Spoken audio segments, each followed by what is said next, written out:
Happy Thanksgiving, everybody. Today I'm going to be reviewing the JJRC H20 Nano Hexacopter. Now, if you recently viewed my channel, you may have seen I reviewed the JJRC H20H Hexacopter, which is a micro. It's a little bigger. This is a nano version. It does not have altitude hold like that micro version. But I'm doing my review a little bit different today because I'm stuck down in the basement here and it's Thanksgiving time, so I'm not doing my typical table review, so I hope that this turns out okay. I typically don't like to do a review this style. I prefer to do a table review and then a flight video, but I'm going to go ahead and try this just for this time, and hopefully we'll move back to the table for the future reviews, so bear with me with this. So I hope that I cover everything. This nano hexacopter, they've made this for a while, this model, but this is a newly redesigned controller, and that's what makes this one so neat. It comes with the storage case, you know, here as you can see, inside the controller, and then the nano hexacopter fits inside of the storage case. And then of course, you know, the controller's redesigned compared to the little peanut style one that was used in the past. And I really like this one. This is a really nice controller, fits nicely in the hands, and it flies really well with it. Now it comes with two batteries. It comes with these two JJRC 3.7 volt 120 milliamp little batteries. You're not going to be able to see that text, I'm sure, on my head camera here, but my hat cam. But it comes with two of them, so you can charge them both up and go for 2 flights. But you can also use it to power the controller. So they give you the option here to either use 2 AAA batteries, or you can plug in your lipo and power the controller off that, so you don't have to worry about AAAs, and you charge it up. This ought to last a while, and then it goes dead, you can charge it up, not have to worry about replacing batteries. So I thought that was really cool that they did that. Pretty innovative and really neat for something that's this cheap, because it sells for I think around $16 or $17 on Banggood's website, who sent me this for review. So really good price for something like this. And it's a really just a really good little hexacopter. I really like it a lot. It also comes with a USB charging cable for the batteries, and it comes with 6 spare props, and it comes with prop guards too. And I started to put them on, but I realized that the hexacopter doesn't fit inside the case with the prop guards on. So if you're flying inside a lot, you really, you know, prop guards are very beneficial. So you don't, when you bang into walls, you don't break propellers, but then it won't fit in the case. So I'm going to fly without it just because I like to be able to put it in the case. But that is kind of a dilemma there. If you decide you want the prop guard, you're going to not be able to put it in the case and carry it around. So that's probably one of the very few negatives about this quadcopter. That, and it's a little bit of a noisy hexacopter. So let's quickly go over the controls. You know, your typical controls for your stick. Like I said, there's no altitude hold, so you don't have a self-centering stick. But when you press in on this left stick, it'll start to beep, and that enters you into headless mode if you use headless mode. The bottom left button here turns on the controller, and then you do your typical binding sequence. These are your trim buttons on the right and left, and I think it's your pitch and roll trim. Pitch and roll. And it doesn't tell you in the instructions, and I have not had to do any trimming, so I don't know if it is like yaw trim or something, but it would be odd to use that, because yaw and throttle is typically a trim that you don't need really very often, especially if you just calibrate the gyros. And speaking of which, to calibrate the gyros, you just press this button down here, and the lights will blink and stop. You don't have to do anything with the you know, controller, with the sticks. So that's really neat. The top right here is to do 360 flips, and then the direction you want to go. And the top left one here, let me check my notes again. The top left one is your rates. This is your 3 rates, and it has you know, low, medium, high, or beginner, expert, intermediate, expert, whatever you want to call it. The yaw is proportional to the rates, so it does increase, I guess you could say. That's why I like to say it, proportional. So the hexacopter will start to spin quicker with each rate, and of course it's got more pitch and it's a lot sportier. And when you get up to the expert rate, the yaw is very fast. It's like spinning on a top. So you can easily lose your orientation if you're away from you, even with the LEDs. It's got blue LEDs in the front and red in the back. If I turn it on here, you'll be able to see.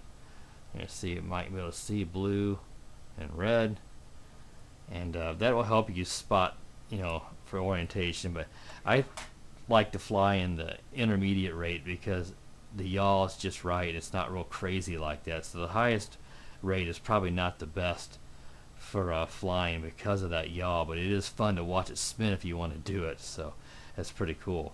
I'm thinking that might be everything. I hope that I covered everything. I said I'm kind of winging this a little bit. I don't particularly like to do that. It's not my style, but it's just kind of one of these deals where I kind of had no choice tonight. But yeah, here's all your controls and everything, and like some neat little controller. And we go over to LEDs. I'm just kind of talking to myself to make sure I don't forget anything. Extra props, prop guards, yeah. And we went over to the calibration. Yeah, so that's all of it. So let's go ahead and turn the hexacopter on. I'll put it down here on my table. Let's go ahead and turn on the controller and do the binding sequence. It's bound now. And I'll hold down the button here and show you that it's going to calibrate the gyros. You can see the light blink and it stops blinking. So hopefully I aimed down enough there to see that.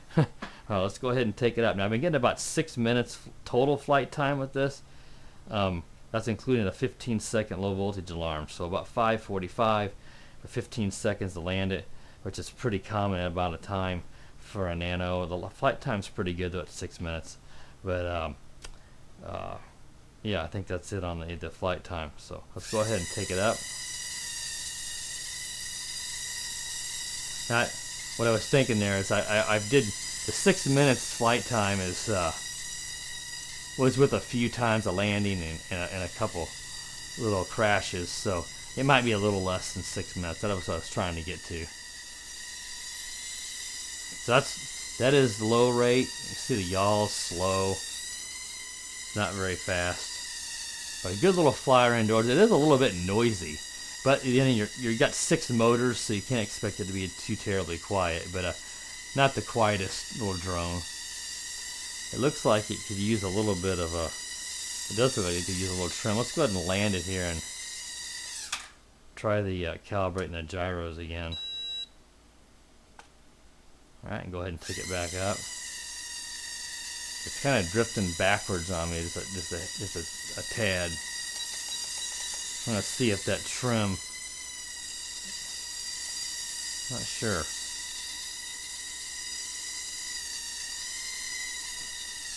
But that is.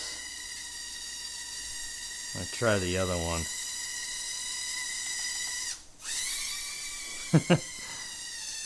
It is a cool little quadcopter. I really do like this thing. Let's kind of move it around here. I'm just trying to trim it a little bit because last time I didn't feel I needed to trim it, but there it felt like it was kind of drifting back on me a little bit. Now let's go ahead and take the rates up here.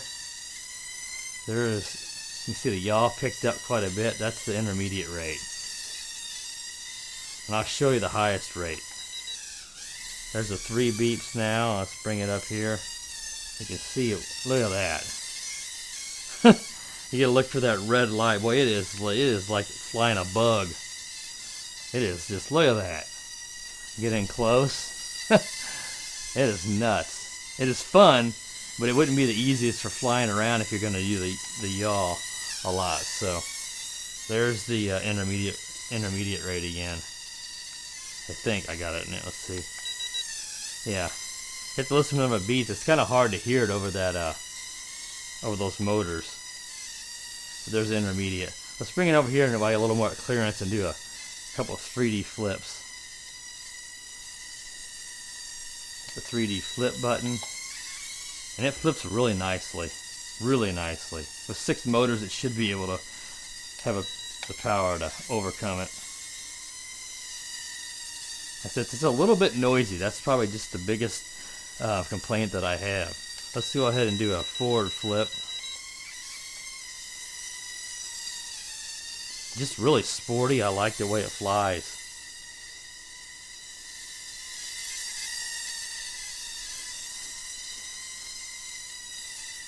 Just a nice hexacopter, and you really can't expect much more for this price. It is a heck of a deal at 16 bucks. Getting this controller is just great. It's super comfortable in my hands. So I just can't find too many negatives for this except for the noise.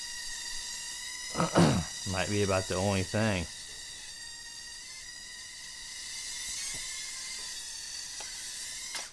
I had a little crash there. Tried to land it on the table, but it didn't work. But yeah, overall, a neat little hexacopter Nano.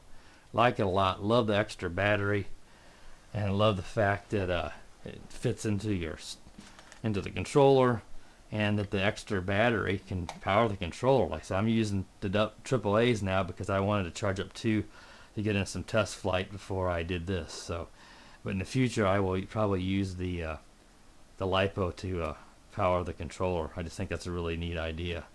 I would like to see more do it with these smaller, ones. You do see it on some of the more expensive drones that have a built-in rechargeable battery, but not on something this small. So I pretty much think that wraps it up. So I appreciate you watching, and stay tuned. I'm going to be reviewing the K80 Pantanoma, I think it's what they call it. Will be coming up next, and that should go back to the table upstairs where they had a little better light, and hopefully get an outdoor flight review on that one. So stay tuned and please subscribe.